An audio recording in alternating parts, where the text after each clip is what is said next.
Mesdames et messieurs, bonsoir. Ravi de vous retrouver ce soir dans Question d'actu, comme d'habitude tous les lundis et mercredis sur Canal Algérie. Ce soir, nous parlerons de transition énergétique, la situation énergétique du pays, la très forte dépendance de l'ensemble de l'économie algérienne aux énergies fossiles et l'absence de solution énergétique absolue est une problématique qui se pose avec acuité. La transition énergétique avance à grands pas un peu partout dans le monde et bouscule un peu l'ordre établi à un rythme accéléré. La capacité des énergies renouvelables a connu une croissance depuis le début de ce siècle avec une augmentation annuelle de 6%. Celle du solaire et de l'éolien et de la biomasse a été encore plus importante. Le photovoltaïque est devenu le leader de la transition avec une capacité atteignant les 1000 gigawatts environ à l'échelle mondiale. L'Algérie va, elle, se retrouver devant un dilemme. Comment satisfaire la demande locale tout en préservant ses parts de marché à l'export? La consommation d'électricité chez nous a augmenté de 8% par an. Nous consommons plus de 40 milliards de mètres cubes de gaz naturel, soit 800 millions de mètres cubes par semaine aujourd'hui. La sécurité énergétique en dépendra la sécurité financière du pays. Comment assurer la sécurité énergétique du pays à l'horizon 2030 pour le moyen terme et 2050 pour le long terme? C'est un peu autour de toutes ces questions que nous débattrons ce soir. Et pour cela, j'ai le plaisir de recevoir sur ce plateau Monsieur Ahmed Meshaoui, bonsoir. Bonsoir. Vous êtes membre du Club Énergie. Merci d'être avec nous sur ce plateau. Merci pour l'invitation. Nous accueillons également Monsieur Daoud Sahbi, bonsoir. Bonsoir. Vous êtes président du Club Énergie. Merci d'avoir accepté notre invitation. Merci de l'invitation. Monsieur Mostafa Mekidej, vous êtes président du comité d'organisation du colloque, le 6e colloque qui s'est tenu ce samedi et organisé par le Club Énergie. Merci d'être avec nous. Merci messieurs d'avoir répondu à notre invitation. Alors, la question de la transition énergétique, on en a déjà parlé aujourd'hui. Il faut réellement maintenant démarrer, il faut amorcer les choses. L'avenir du pays n'est plus dans les hydrocarbures et l'Algérie doit obligatoirement diversifier ses ressources énergétiques en urgence. Monsieur Sahbi. Merci. Oui, effectivement, il faut quand même signaler que les hydrocarbures vont continuer à peser dans le mix énergétique algérien et pour plus tard. Le problème qui se pose en fait en Algérie, c'est, comme vous venez de le dire, c'est ce rôle que l'on confie aux hydrocarbures de satisfaire les besoins domestiques et en même temps d'exporter pour avoir des revenus, lesquels revenus financeraient l'économie. Et au train où vont les choses, le retard qu'a subi que nous avons en matière de transition énergétique fait que aux alentours de 2030, 2028, 2030, il se posera un problème d'arbitrage entre, comme vous voulez le dire, entre choisir de satisfaire la demande locale ou exporter. La commande locale, ou bien exporter. Et donc, pour cela, il faut des actions très fortes pour inverser cette tendance parce que d'ici 2030, depuis 2008, en fait, notre production hydrocarbures baisse. Oui. La consommation domestique explose au rythme de 8% par an, 7-8% par an. Par conséquent, nous allons...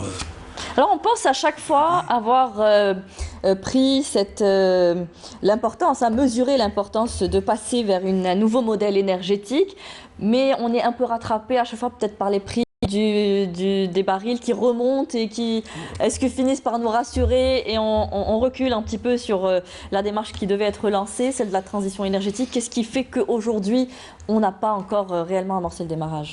Non, moi, je pense que ce que vous soulignez est important, c'est que dans l'opinion publique, dans les institutions peut-être, et même au niveau politique, on n'a pas pris conscience.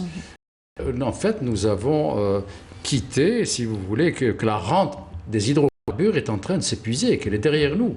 C'est ce que mon ami Ahmed Meshaoui appelle la rente géologique, et que cette conscience et que cette prise de conscience n'a pas été faite. Puisqu'on parlait, souvenez-vous, même après la crise de 2014, où les prix des hydrocarbures ont chuté, on parlait de l'bahbouha, rana fil bahbouha, au niveau de notre représentation.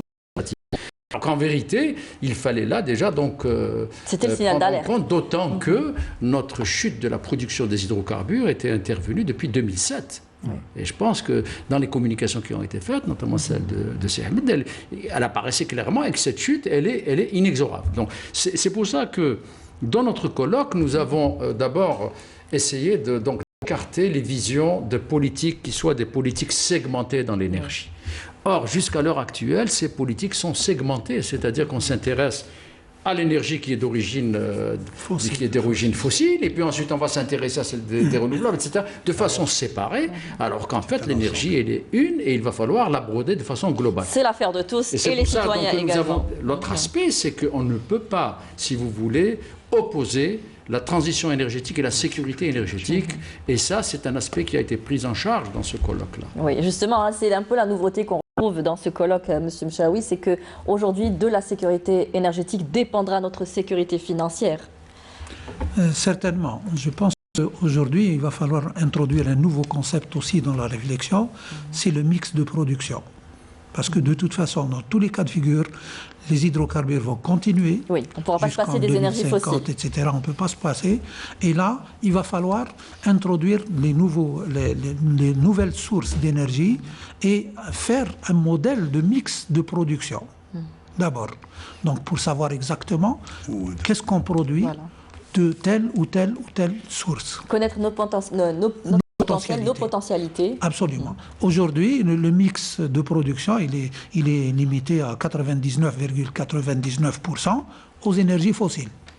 Donc aujourd'hui, nous avons à peine moins de 400 mégawatts en énergie renouvelable, qui représente à peine moins de 1%. Ça, c'est le premier aspect. Donc, faire appel, il va falloir tracer une nouvelle stratégie pour dire qu'il faut faire appel à toutes les sources d'énergie disponibles dans le pays et probablement même à celles qui seraient importées en termes de sources. Je pense au nucléaire, par exemple. Cette stratégie a été pensée déjà en 2011. Elle a été largement entamée avec un programme de renouvelables de 22 000 mégawatts, avec une politique pour l'exploration, pour le renforcement et le développement de l'exploration, donc avec un objectif de renouvellement des réserves. Et en troisième point, donc avec l'apport des...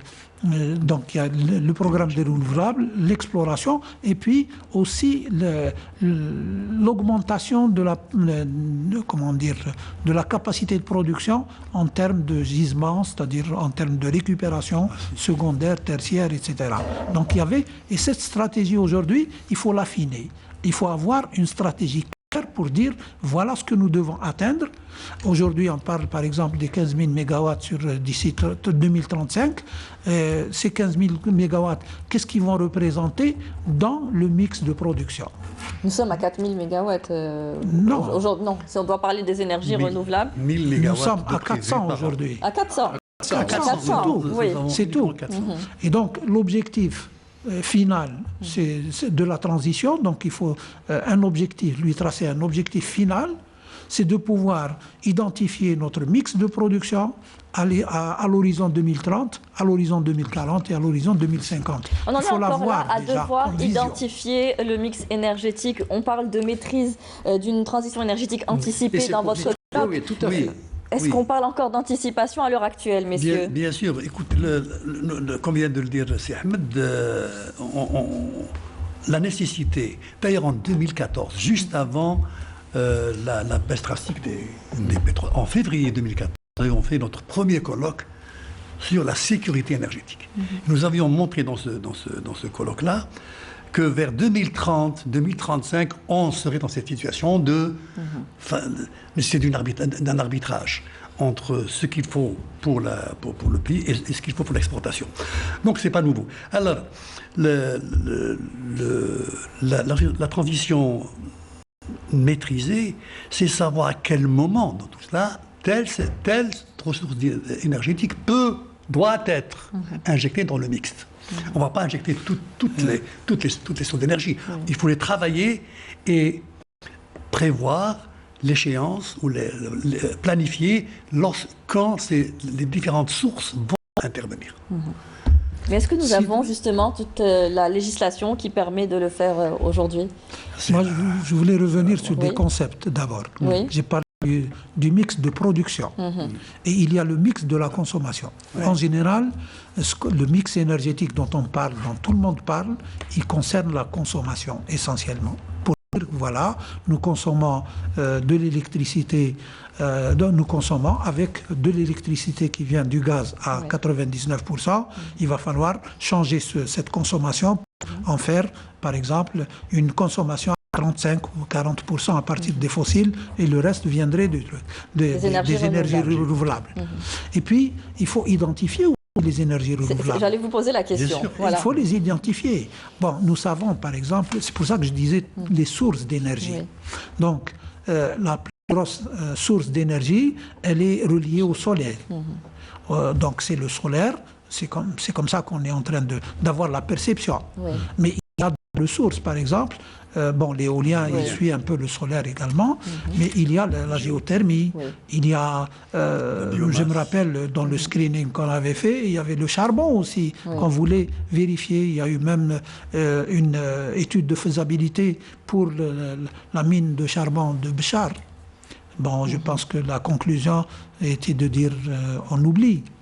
Donc, le mix énergétique, côté consommation, ça, il faut le voir en fonction des possibilités qui existent ici, donc à mettre au niveau de chaque citoyen.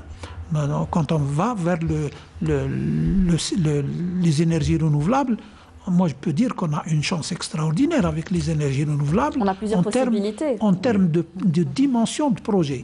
Parce qu'avec les renouvelables, on peut faire un projet pour une maison et on peut faire un projet pour une ville. Donc, alors que les hydrocarbures, par exemple, on est limité. Le projet... On va vers une énergie décentralisée. C'est un aspect qui est important. Je pense que sur les aspects, d'abord, il faut rappeler que pour le modèle dont on parle, énergétique, donc, il doit marcher sur un trépied. La nécessité des énergies renouvelables, notamment décentralisées. Donc, on va parler des systèmes décentralisés qui sont une partie très importante. Le deuxième aspect, donc, c'est finalement donc le baril qu'on ne va pas consommer parce qu'on l'a économisé, c'est-à-dire la rationalisation dans notre modèle de consommation sur lesquels il y a, et le colloque l'a montré, il y a des retards importants. Donc il y a à la fois sur le plan tarifaire, donc on a donc une structure tarifaire qui pousse au gaspillage. Bon, il faut le dire de façon très nette et cash. Deuxièmement, avec même des fuites aux frontières importantes. Alors donc, il va falloir agir sur notre modèle, rationaliser notre consommation. Deuxième aspect. Et troisième aspect, les énergies fossiles, notamment le gaz, sera présent jusqu'à 2050. Ça, c'est pas moi qui le dis, c'est le Conseil mondial de l'énergie qui prévoit dans le mix énergétique le gaz naturel. De ce point de vue-là, donc, on a une chute de nos productions et de nos réserves conventionnelles, et donc qui vont amener donc à ce point d'alerte que nous avons indiqué, qui est 2028-2030, où on aura à choisir. Ça, c'est sur le moyen terme. Est-ce qu'on va devoir subir aujourd'hui cette échéance? Oui, vous avez dit alors que nous avons le choix encore maintenant. C'est 44 milliards de mètres cubes qu'on a consommés, et l'année 2020, le ministre de l'Énergie l'a donné, c'est 45 milliards de mètres cubes. Et pour la première fois, on a plus consommé qu'exporté du gaz naturel. Ça signifie que l'alerte, elle est très sérieuse. Sans oublier que la population va augmenter d'ici 2030 à 55 millions. Aussi, autre point de vue, autre aspect, c'est le plan de relance qui a été examiné 3 jours donc, au CIC, et qui va donc faire un effet d'appel par les industries de quantité supplémentaire de gaz. Alors tous ces aspects-là, à mon avis, font en sorte que la menace devient extrêmement sérieuse. Il y a aussi la menace environnementale. Il y a eu la COP26 qui s'est tenue récemment par le carbone. Aujourd'hui, peut-être que la menace n'est pas vraiment effective, mais elle le sera après.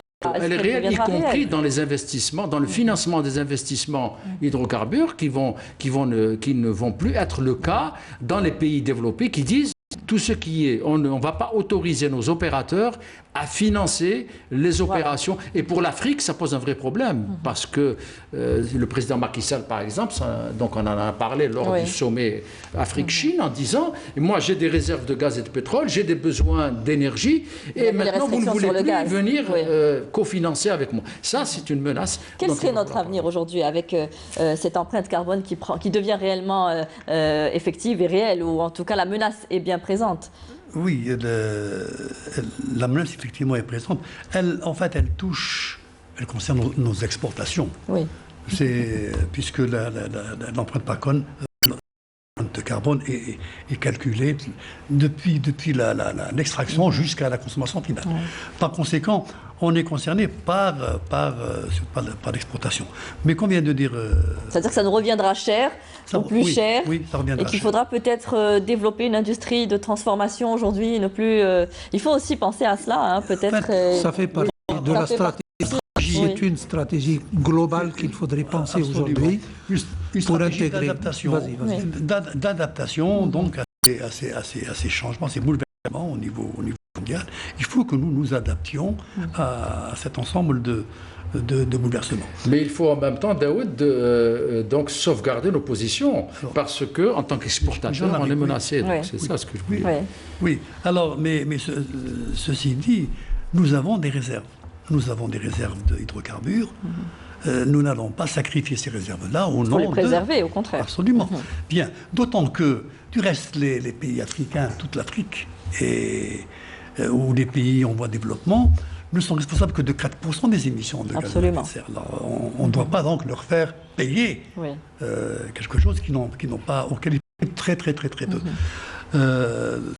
Donc, nous devons utiliser, y compris ce que vient de dire Ahmed, les hydrocarbures non conventionnels qui vont prendre le relais du gaz, de l'énergie conventionnelle. Et puisque, comme il le dit, le gaz, pratiquement, c'est l'énergie de transition. Hein? Pratiquement, c'est l'énergie de transition. Pour finalement aboutir à une société bas carbone. Okay. Mais il faut bien utiliser ce que nous avons. Nous disons que pour sortir de cela, il faut utiliser toutes les ressources dont on dispose, y compris le non conventionnel, y compris l'hydrogène, y compris le nucléaire. La géothermie, le gaz de schiste. Oui, tout à fait. Nous, on l'appelle non conventionnel pour ne pas... C'est-à-dire... pour ne pas choquer. Oui, bon, pas choquer, mais il existe chez nous. C'est-à-dire qu'aujourd'hui, il faut peut-être réellement... on va dire exploiter toutes nos ressources, c'est bien cela, puisqu'on doit assurer notre sécurité énergétique. On a eu une communication au niveau du colloque concernant justement les non conventionnels, gaz de schiste et autres. Et on est arrivé à une conclusion quand même. La conclusion est la suivante. Tout projet doit d'abord répondre, non conventionnel, il doit répondre à trois questions. La première, c'est vérifier d'abord l'existence du gaz dans le sous-sol. Parce que les chiffres des 20 000 milliards de mètres cubes sont techniquement récupérables, sont des réserves techniquement récupérables et qui veulent dire elles sont nulles jusqu'au jour où on les exploite. Elles n'existent pas encore. Oui. D'accord ? Contrairement aux réserves prouvées de gaz que nous avons dans le conventionnel. Donc, la première action, c'est de vérifier l'existence dans des bassins, dans des régions de ce gaz. Et là, c'est un travail qui nécessite un investissement dans l'exploration. On est encore dans l'exploration et vous avez l'expérience vécue en 2013, 2012, 2013. L'Algérie n'a foré que depuis. Maintenant, on dit qu'il y a très peu d'exploration. Est-ce qu'on peut s'attendre encore à découvrir d'importants gisements ou pas? J'y arrive. On est dans les non conventionnels, parce que les conventionnels, si vous voulez, on en parle, mais c'est différent. Oui. Alors, la deuxième question qui se pose, c'est la rentabilité du projet. Et on s'est dit, dans la conclusion, de toute façon, il n'y a pas une seule société au monde qui va se lancer dans un projet si elle n'a pas le sentiment de la rentabilité. Et dans le colloque, dans la présentation, celui qui a préparé la présentation, il a dit, écoutez, pour exploiter le gaz de schiste en Algérie, il faudrait que le tarif du gaz soit de $20. De $20 le million de BTU. Aujourd'hui, on est loin de ce chiffre-là. On est loin. Ça veut dire que déjà, c'est une contrainte. La contrainte économique, elle est là. Il faut lever d'abord cette contrainte pour ensuite passer à l'action. La troisième chose, c'est justement les problèmes d'environnement. Et nous avions passé en revue hier, avant-hier. Samedi, oui. toutes les contraintes liées à l'environnement. Oui. Et la plus importante qui nous intéresse tous, c'est la contrainte de l'éventuelle contamination des eaux de l'Albien. Et on a le présentateur, il a démontré que ce n'était pas possible justement de contaminer l'Albien. Donc, mais sur le $20 que tu as cité, le $20, il y a d'autres idées. Il n'a pas été validé. Il faut que tu le précises. Il n'a pas été validé. Oui, mais exact. Certes, des sources plus crédibles, je pense, ont avancé $5. Voilà. Donc $5, donc c'est très rentable, il n'y a pas de problème. Voilà. Oui, ce que je voulais dire simplement sur cette question, donc il y a 3 aspects sur lesquels de toute manière c'est valable pour les gaz non conventionnels, mais également pour les autres sources d'énergie, que ce soit les énergies renouvelables ou le nucléaire ou l'électronucléaire ou d'autres sources. C'est quoi? C'est l'acceptabilité sociale, vous en avez parlé. Ouais. Donc il faut qu'on construise un consensus national autour de cette question qui puisse donc donner des garanties d'environnement pour les populations sur lesquelles donc ces forages ou cette production est faite. Donc il va falloir qu'on assume et qu'on prenne en charge donc l'acceptabilité.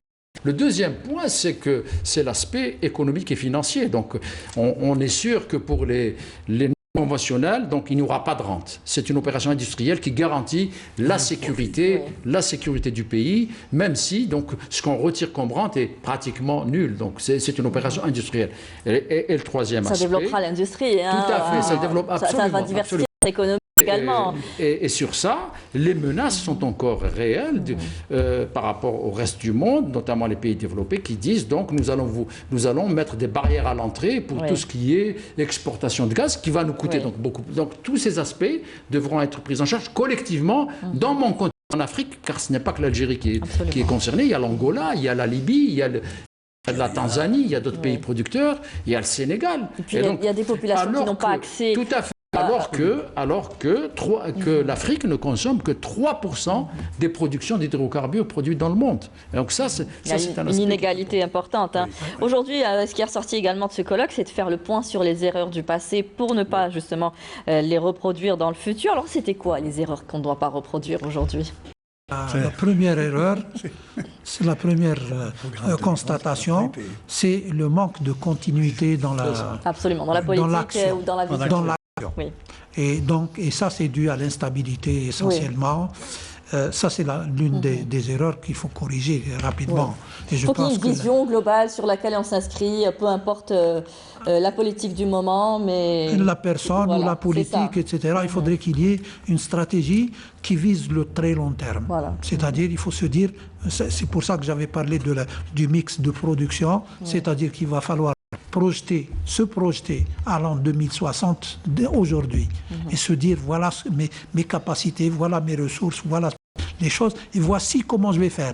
Et ensuite, celui qui viendra après moi, il a déjà le guide, il est chez lui. Qui doit être poursuivi. Hein, absolument. Parce que le problème, c'est si on ne poursuit pas, si on ne poursuit pas les actions, on va à chaque fois... au même point de départ, hein, comme à chaque fois, on va se retrouver au point de départ. Alors, les leçons, donc il n'y a pas uniquement que des échecs, il y a des avancées aussi. Il faut quand même le noter. C'est-à-dire, on apprend de ses propres échecs. Et le premier panel était consacré à l'évaluation et aux expériences donc faites par les acteurs, si vous voulez, des différents segments de l'énergie et qui ont vécu à la fois ces aspects-là, que ce soit dans les énergies renouvelables, où on a eu donc en communication introductive donc une communication extrêmement détaillée du professeur qui est président du cluster électricité et qui connaît et qui a vécu, si vous voulez, qui est à la fois un académicien et une ressource en matière théorique et en matière universitaire, mais également qui, sur le plan pratique, donc, a pointé du doigt l'ensemble, si vous voulez, des contraintes qui ont fait que les programmes en énergie renouvelable n'ont pas été respectés. Donc, sur plusieurs aspects, il les a déclinés. Et il a également, dans cet aspect-là, nous avons quand même donc valider la qualité, si vous voulez, du gisement électrosolaire algérien, donc par région, par wilaya, etc. Donc tous ces aspects-là, donc on a donc essayé d'identifier à la fois les échecs ou les retards. Disons que l'atla fait akhir. exemple, si on s'était engagé très rapidement dans le concentré solaire, à l'instar de ce qui a été fait ailleurs, notamment chez notre voisin, et ça n'a pas marché. Donc il y a eu la fermeture de l'usine électrosolaire C'est-à-dire du qu'on peut avoir ce PSC recul au aujourd'hui, Nevada, Oui. et bon, on va Pour tirer les choisir le bon enseignements modèle. sur ça, tout à fait. Et ça a été donc, un panel extrêmement intéressant. Mais la démarche générale de notre colloque a été diachronique, et non pas chronologique. La différence, c'est qu'il faut anticiper, mettre en place, prévoir des actions qui vont être mises en place dans le temps long, et c'est tout ça la difficulté de construire une stratégie qui soit... Là, on qui parle tienne d'une la route. stratégie à 2050, 2060, mais d'ici 2030. Qu'est-ce qui va, comment on va... Alors là, c'était le deuxième colloque, madame. Oui. Le deuxième panel qui s'en est chargé. Le deuxième Oui. panel qui On est quand même... s'en est chargé. Alors, M. Sarpi, je vous redonne la parole. Alors, je voudrais juste revenir à ce qui a été dit tout à l'heure. En fait, on a vu donc un certain nombre de projets énergie renouvelable à lancer, et puis il y a eu des 4050 mégawatts à lancer, et puis finalement ça n'a pas été fait. C'est cette discontinuité et même cette absence de réflexion, Oui. le temps de réflexion qu'il faut pour décider d'un projet. Ça n'attire pas les investisseurs qui n'est aussi, pas, hein. il y a- Ça ne rassure pas. Alors, et puis il y a des 4000 mégawatts dans l'appel d'offres, il fallait répondre à la construction d'équipements pour faire les centrales en même temps. Donc c'était assez complexe.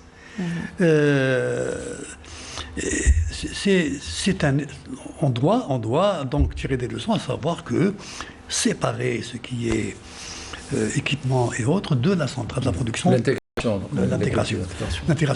le plan juridique, il faut revoir aujourd'hui notre législation.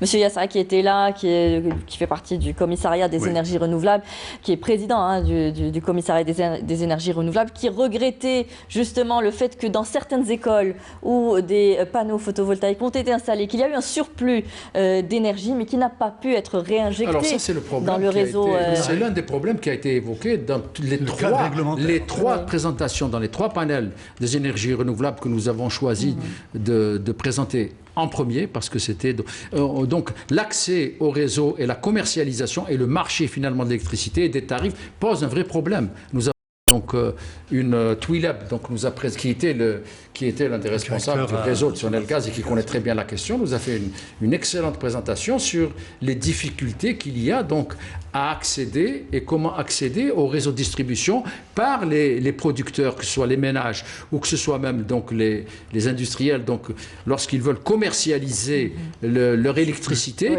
il y a une question non seulement technique, donc qui n'est pas résolue, donc qui n'est pas prise en charge suffisamment, il y a une question tarifaire qui n'est pas encore réglée, et la loi de l'électricité doit être revue pour pouvoir intégrer cette situation nouvelle de pouvoir absorber les quantités d'électricité, d'énergie renouvelable. Et pour le moment, ce n'est pas le cas. Oui. Et donc, il faut commencer peut-être par là pour attirer les investisseurs. Et pourquoi aller forcément vers les gros projets?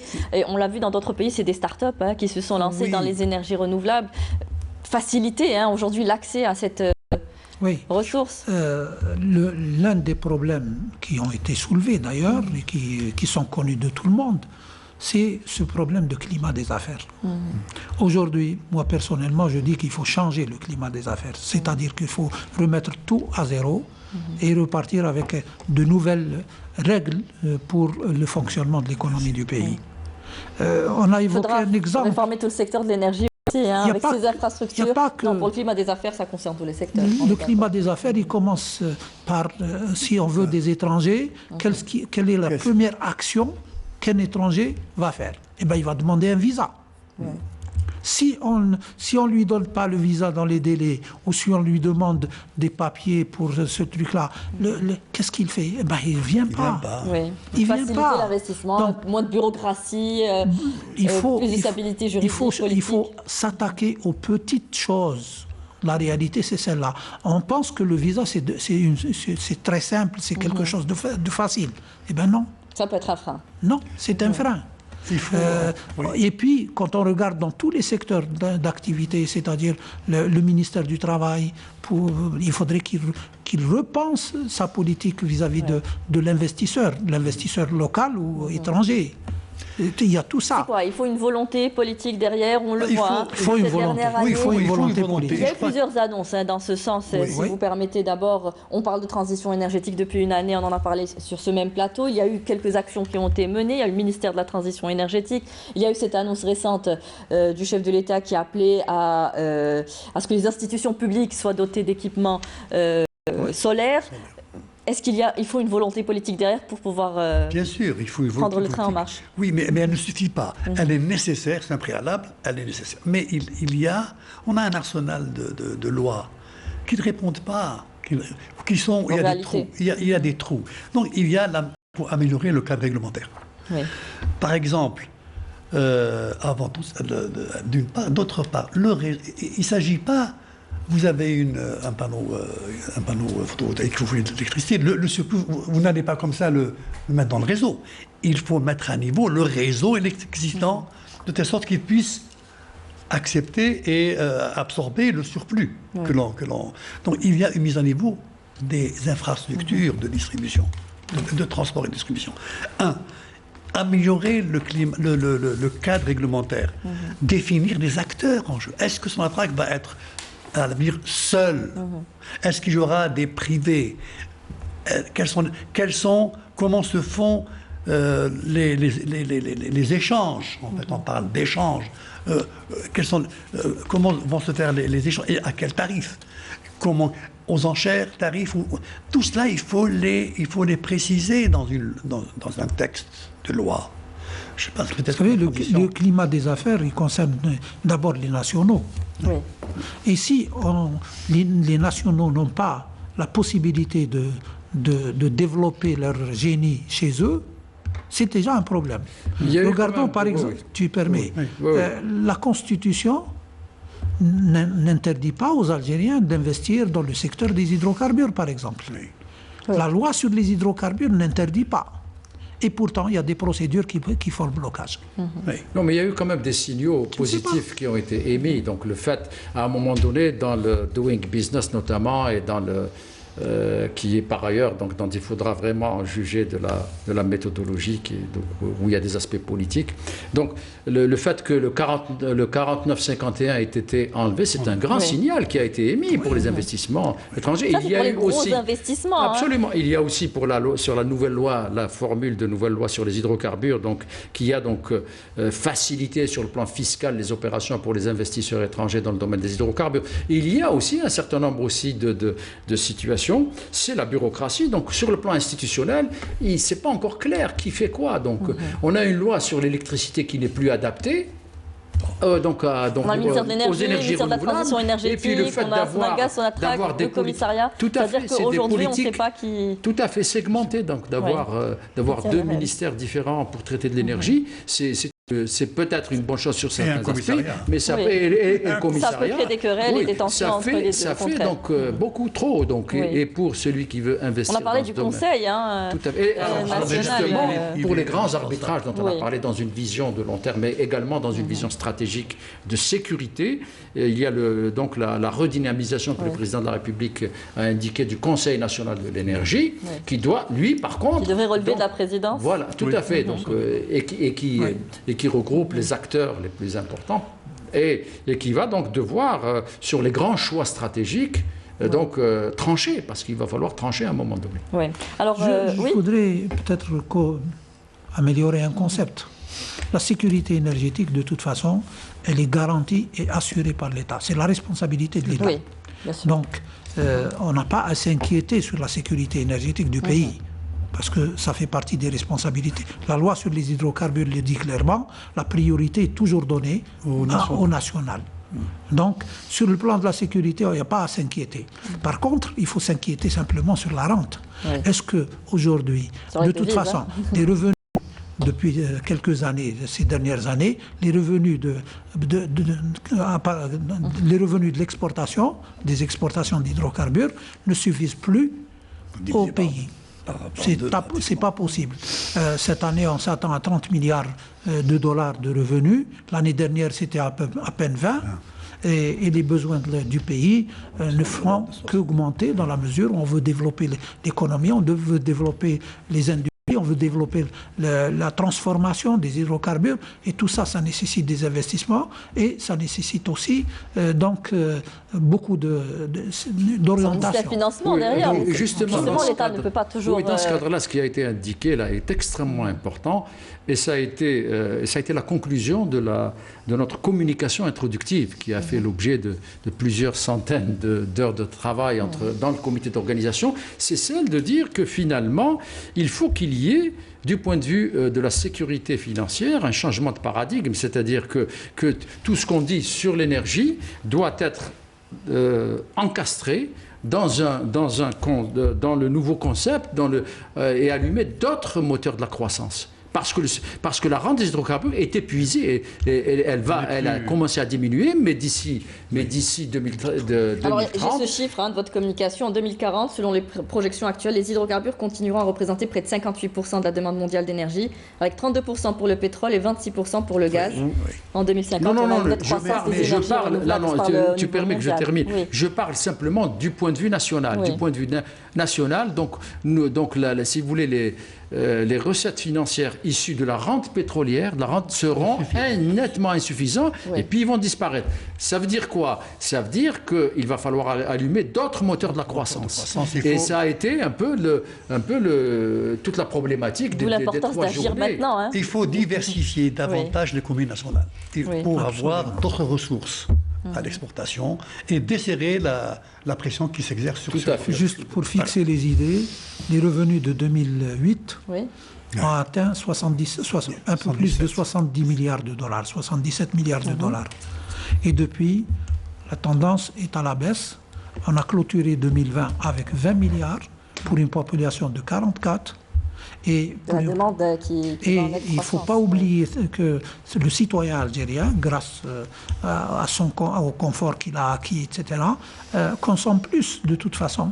Parce qu'en 80, la consommation par habitant était de 0,7 millions de TEP par année. Et aujourd'hui, elle a dépassé 1,4. On vit au-dessus de nos moyens? Non, moi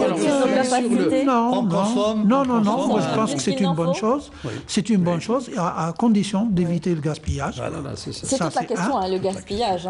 Aujourd'hui, c'est un élément très important, vous en parliez, parce que le prix aussi est dérisoire.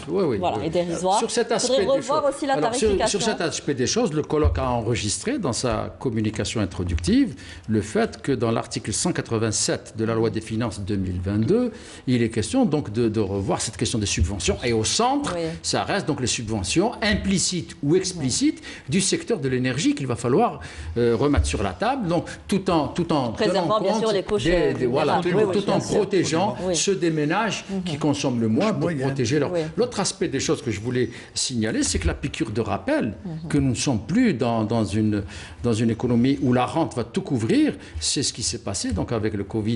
Où on a eu 20 milliards de dollars, c'est-à-dire qu'on a perdu un tiers de nos recettes extérieures, et on a vu toute la pression qui s'est faite sur à la fois les équilibres budgétaires, mais également sur nos importations. Donc là, il va falloir l'enjeu de la diversification dont parlait Daoud, il est central, c'est-à-dire si on n'arrive pas à diversifier notre économie et à avoir d'autres moteurs de la croissance, il y aura un problème. Et là, je note avec satisfaction, et le colloque l'a noté, nous avons pour la première fois depuis plusieurs décennies atteint le chiffre de 4 milliards de dollars d'exportation hors hydrocarbures.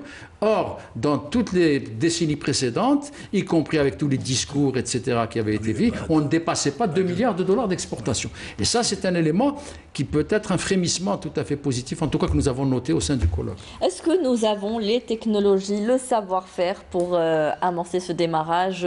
Je reprends encore une fois une déclaration du président du commissariat des énergies renouvelables qui parlait un peu de cette qualité des panneaux photovoltaïques, par exemple, qui n'étaient pas tout à fait aux normes et qui peuvent justement engendrer une frilosité au niveau des investisseurs, au niveau des populations, de ne pas aller forcément vers ce circuit.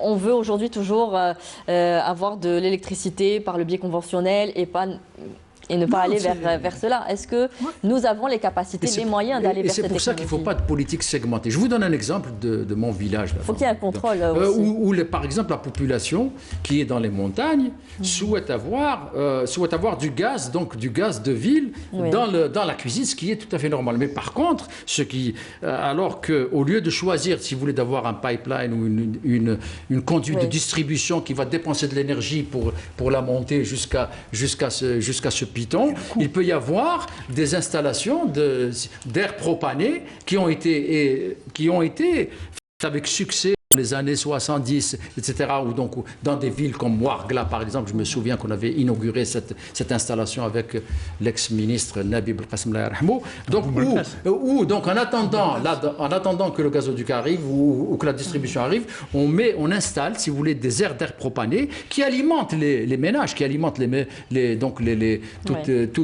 habitations. Des équipements, il faut et que on utilise du GPL au lieu d'avoir du gaz naturel. Il faut aussi englober la population, la sensibilisation. Pour cet exemple, j'ai écouté récemment une émission, je crois que c'était Actu, non? Le représentant de Naftal avait dit qu'ils avaient cette stratégie maintenant, c'est de développer le propane un peu partout. Avec des installations. Avec des installations. C'est la même chose pour Boumerdès. Il n'y a pas longtemps, il y a une vingtaine d'années, était équipé de batteries de bouteilles de propane. Et le Natal passait régulièrement prendre les bouteilles vides et remplacer les bouteilles pleines. Et ça marche très bien. Le tir a entraîné des changements. Des changements. Beaucoup de le propane, c'est important, c'est dangereux. Et puis on a petit à petit, Naftal ne venait plus, il fallait aller chercher la bouteille avec l'autorisation du agent, etc. Donc ça a paru, les gens ont construit, ils ont fait rentrer le gaz, etc. Ça a été oublié. Mais pour dire que c'est quelque chose qui est très fonctionnel et efficace, il n'y a pas de problème. Alors ce que je voudrais quand même dire, qu'on donne des chiffres, 77 milliards de dollars en 2007, 2008 et 30 milliards de dollars maintenant. C'est nominal. Alors que si on ramenait les 30 milliards de dollars au dollar 77 de 2006... Le dollar courant ou constant, c'est ça. Ce serait vraiment nettement plus bas pour mesurer un peu donc la perte de pouvoir d'achat. Et c'est pour ça que quand vous citez Yassa, le commissaire aux énergies renouvelables et à la transition énergétique, il a raison de mettre l'accent sur le fait que nous avons des politiques segmentées qui ne sont pas optimales. Dès l'instant où, par exemple, dans les choix publics, donc vous dites donc nous allons électrifier ou nous allons donc donner du gaz à tel et tel. Il faut voir dans quelles conditions optimales. Il peut y avoir des choix différents si ce n'est qu'un seul secteur donc qui décide, alors que la décision doit prendre en compte l'ensemble, si vous voulez, des sources d'énergie possibles. Ce qui est la plus optimale, on aura fait le bon choix. C'est pour ça qu'il va falloir aller vers une politique, vers une démarche inclusive. On va parler des transports, les transports aussi, par exemple, on pense à passer à l'électrique. Oui, bien sûr. Oui, bien sûr. C'est un projet aujourd'hui en Algérie. Est-ce que aussi, on doit installer les bornes, c'est tout un...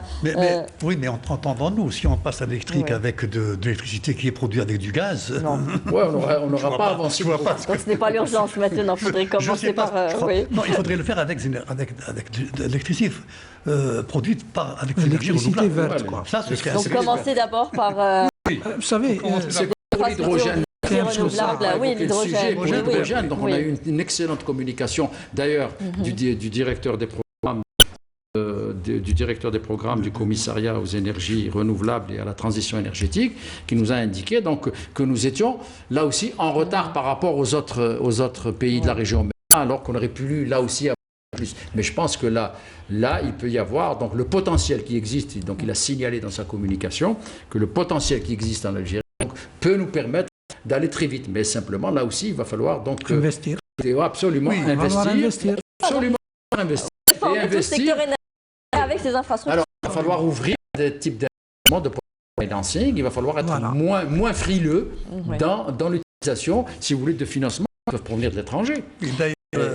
C'est important.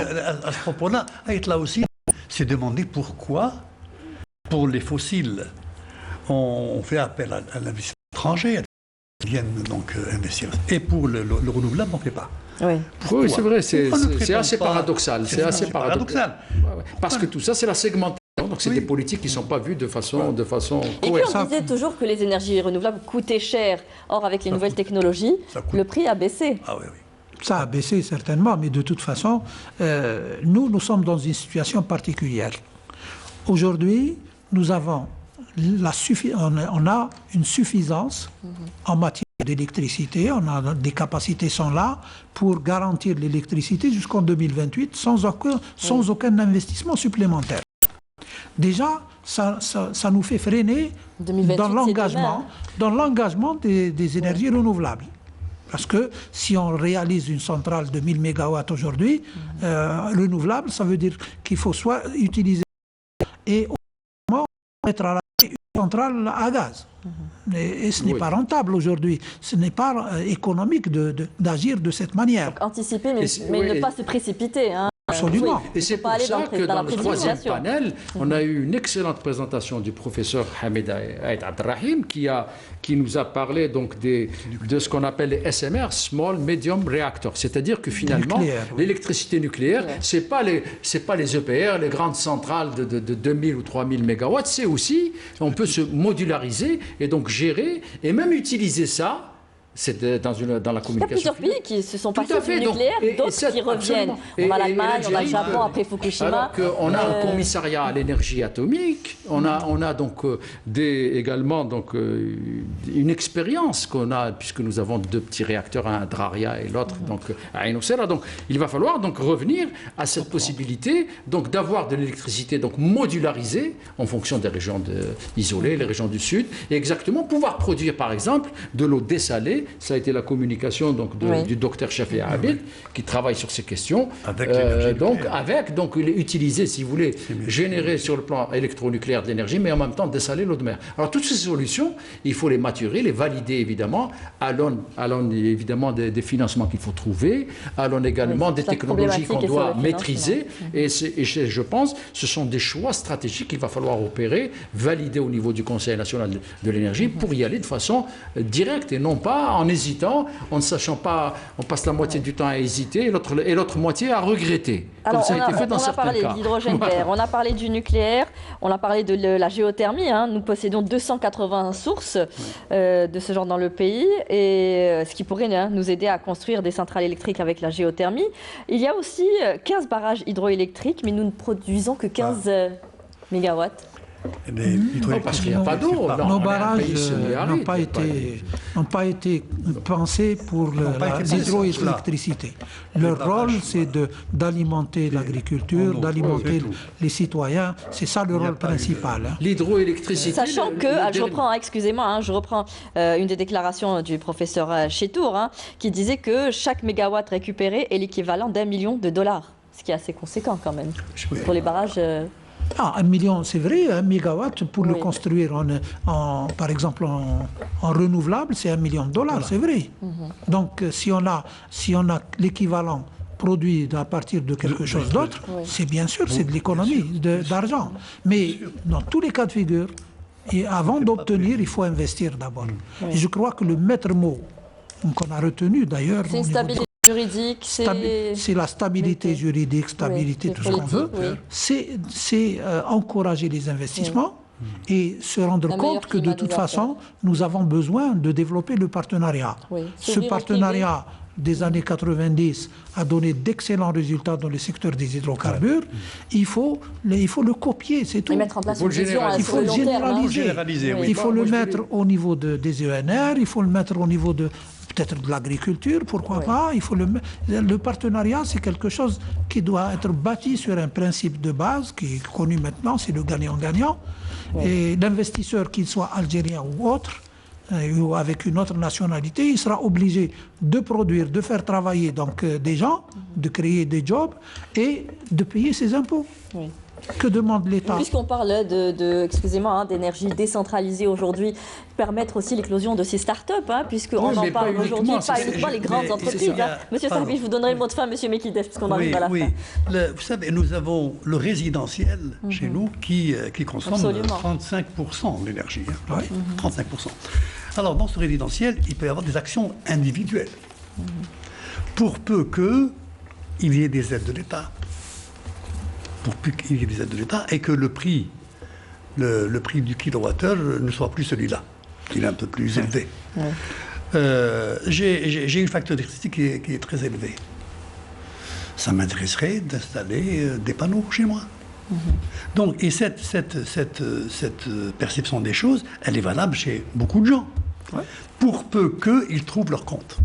Et pour peu qu'elle soit inscrite sur les lois aussi, que cela soit permis. Non, c'est permis. C'est permis d'être producteur, consommateur et producteur en même temps? Oui. Il n'y a pas de problème là-dessus. Donc il n'y a pas cette sensibilisation, il y a peut-être plus de réticence de la population, une méconnaissance. Hein. Le prix du kilowattheure est bas. Oui. Donc, ils n'ont pas intérêt. On n'est pas intéressé. Oui. Monsieur Mekides, ce sera le dernier mot de cette émission. Je voulais juste d'abord marquer toute la, si vous voulez, la richesse de ce 6e colloque. À la fois, nous avons choisi donc une démarche qui était une démarche inclusive, c'est-à-dire que, en tant que comité d'organisation, donc nous avions donc mis en place le cadre général avec notre concept note et également avec l'appel à communication et un comité de lecture, c'était libre, donc et tous les avis ont été exprimés, donc y compris les avis contradictoires. Donc ça a été donc un aspect nouveau. Donc il n'y avait pas un lobby particulier qui imposait une ligne éditoriale quelque part. Et de ce point de vue-là, donc nous allons donc retirer tous les enseignements qui ont été faits, donc les 3 panels, donc leurs recommandations, et puis on va construire ce plaidoyer que nous espérons être consensuel et que nous espérons et que nous allons remettre donc évidemment aux institutionnels, aux plus hautes autorités de l'État, mais également à la société civile qui doit en débattre, car c'est aussi son problème. Et les acteurs aussi. Si vous permettez, je vais rajouter un mot. Nous avions abordé tout à l'heure les subventions. Et je crois qu'aujourd'hui, il va falloir mettre en place une transition vers la réalité des prix. Une transition. Ça va faciliter les choses, c'est très important parce qu'un jour ou l'autre, il va falloir mettre la réalité des prix en face de tout le monde. Mais la question avait été tranchée récemment. Hein. Je voudrais, d'accord, mais c'est encore avec les subventions. Voilà, cela fera partie. Donc, cela fera un débat national. C'est ça. Voilà. Et puis, je voudrais laisser un message important, c'est que toutes les énergies dont on a besoin ne seront pas en compétition. Elles seront complémentaires, absolument. Monsieur Sarpi, pas de mots à rajouter, peut-être, pour la fin? Je crois que tout a été dit, sauf que j'insiste sur la fin du colloque. En fait, il n'est pas encore terminé. Nous allons travailler sur tous ces matériaux pour élaborer un plaidoyer pour une nouvelle politique énergétique.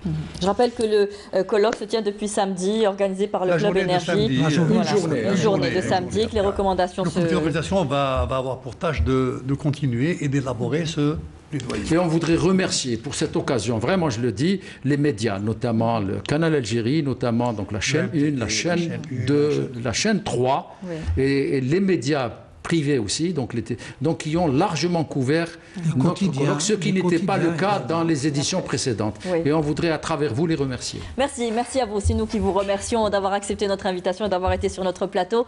Merci à vous tous, mesdames et messieurs, de nous avoir prêté attention. Je vous souhaite de passer une très bonne fin de soirée sur Canal Algérie. Au revoir.